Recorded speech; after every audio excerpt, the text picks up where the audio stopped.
राधा कृष्ण और गोपी की ये वीडियो दे रही बड़ी सीख जरूर सुने। श्याम सुंदर उस गोपी पर बलिहारी जाते हैं और बोले, तू धन्य है गोपी और तेरा प्रेम भी धन्य है।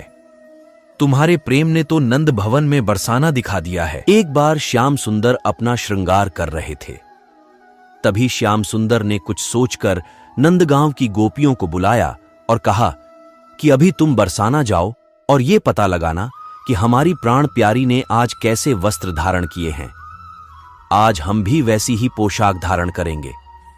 आज तो राधे जैसे ही वस्त्र धारण करके ही निकुंज में जाएंगे और तो हमें देखकर राधा जी अचंभित हो जाएंगी।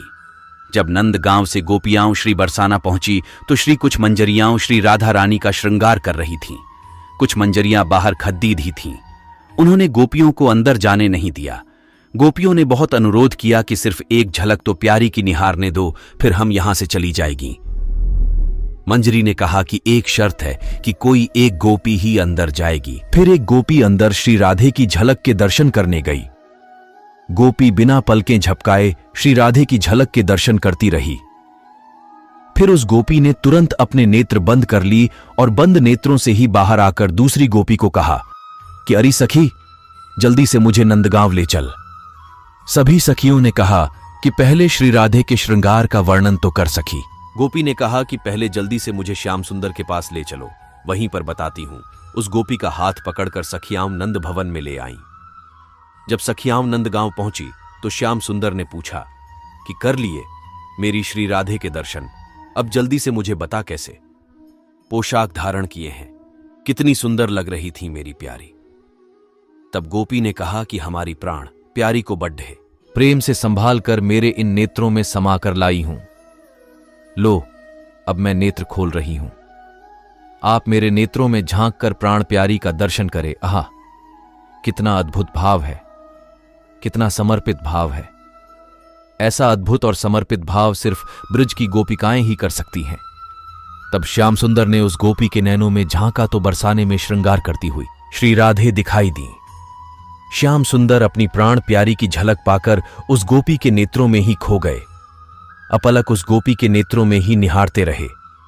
अपना श्रृंगार करना भी जैसे भूल गए, एक स्तंभ की तरह जैसे अचेतन हो गए हों।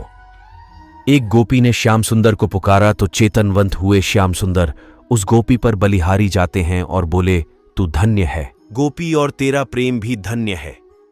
तुम्हारे प्रेम ने तो नंद भवन में बरसाना दिखा दिया है। फिर श्याम सुंदर ने श्री राधे जैसा ही श्रृंगार और पोशाक धारण किए। जिस गोपी के नेत्रों में श्री राधे देखी थी, उस कहा कि अब तुम अपने नेत्रों में मेरी छवि को बंद कर लो। उस गोपी ने श्याम सुंदर को भी अपलक निहारा और थोड़ी देर में अपने नेत्रों को बंद कर दिया। श्याम सुंदर ने एक और गोपी से कहा कि इस गोपी को निकुंज में ले जाओ, जहां श्री राधे बैठकर मेरा इंतजार कर रही हैं। वो सखी उसका हाथ पकड़कर निकुंज में ले आई, जहां श्री राधे अपने श्याम सुंदर का इंतजार कर रही थीं। नंदगांव की गोपियों को देखकर उनसे पूछा कि श्याम सुंदर कहाँ हैं। जिस गोपी के नेत्र बंद थे, उसने कहा कि श्याम सुंदर मेरे नेत्रों में समा गए हैं। ऐसा कहकर उस गोपी ने अपने नेत्रों को जैसे ही खोला तो श्री राधे भी उसके नेत्रों में झांककर अचंभित सी हो गईं। उस गोपी के एक नेत्र में श्रृंगार करती हुई बरसाना में श्री राधे दिखाई दे रही थीं और दूसरे नेत्र में श्रृंगार करते हुए नंद भवन में श्याम सुंदर दिखाई दे रहे थे।